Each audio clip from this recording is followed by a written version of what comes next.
5 second. Ready, start. Bengaluru के cafe में हुए बम विस्फोट से एक बार फिर सुरक्षा इंतजामों में अधिक कड़ाई की ज़रूरत रेखांकित हुई है। हालांकि घटना के बाद प्रशासन तुरंत सक्रिय हो गया और उसने दोषी को पकड़ने के लिए जाल बिछा दिया। गनीमत थी कि विस्फोटक हल्की तीव्रता का था और उसमें ज़्यादा बड़ा नुकसान नहीं हुआ। उसमें 10 लोग घायल हो गए। पता चला है कि शुक्रवार की दोपहर एक युवक बैग लेकर कैफ़े में घुसा और कुछ भोजन का आदेश देने के बाद बैग वहीं छोड़कर चला गया। उसके कुछ देर बाद ही धमाका हो गया। सीसीटीवी कैमरे में उस युवक की तस्वीर कैद हो गई है। पुलिस अभी इस घटना को आतंकवादी साजिश मानने से इनकार कर रही है। गैरकानूनी गतिविधि अधिनियम के तहत प्राथमिकी दर्ज कर ली गई है। हालांकि पुलिस इस विस्फोट का अध्ययन करीब 14 महीने पहले मंगलुरु में इसी तरह एक प्रेशर कुकर में हुए विस्फोट से जोड़कर करने का प्रयास कर रही है, मगर यह सवाल अभी तक अनुत्तरित है कि अगर इस विस्फोट के पीछे किसी आतंकवादी संगठन का हाथ नहीं है तो आखिर वहाँ किस तरह के आपराधी संगठन सक्रिय हैं जो बंगलुरु में दहशत पैदा करने की कोशिश कर रहे हैं। बंगलुरु कर्नाटक की राजधानी है और वहाँ अनेक देसी विदेशी सॉफ्टवेयर कंपनियां के मुख्यालय और शैक्षणिक संस्थान भी हैं।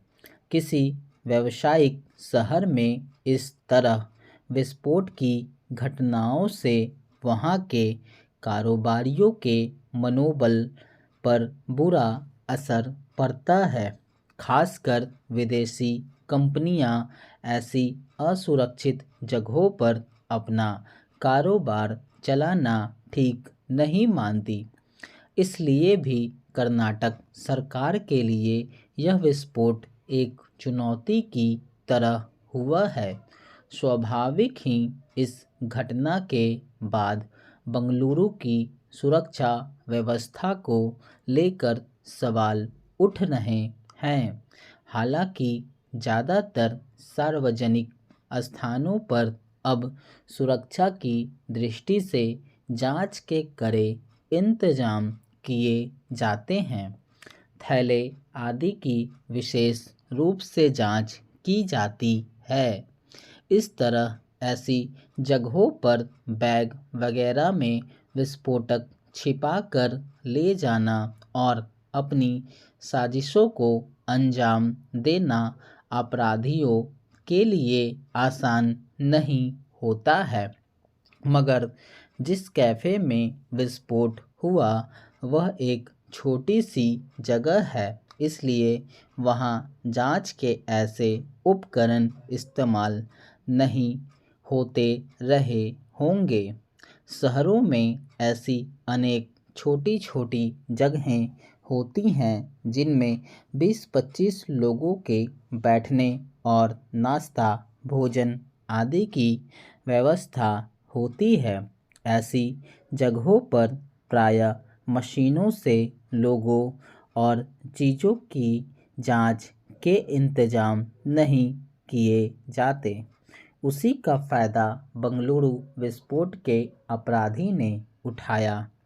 आतंकवादी गतिविधियों से सबसे अधिक खतरा ऐसी ही जगहों पर होता है जहां भीड़ भाड़ अधिक रहती है और बाजार में जांच आदि के पुख्ता इंतजाम नहीं होते। आतंकवादियों और शरारती तत्वों के लिए ऐसी जगहों पर अपनी साजिशों को अंजाम देना और कम विस्फोटक के जरिए अधिक से अधिक नुकसान पहुंचाना आसान होता है।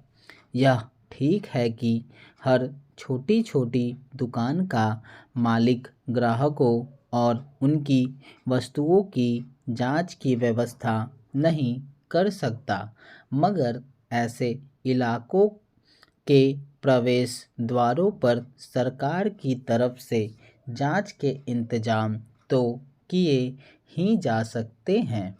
हालांकि अक्सर देखा गया है कि जिन जगहों पर ऐसे इंतजाम है भी वहां जांच उपकरण ठीक ढंग से काम नहीं करते।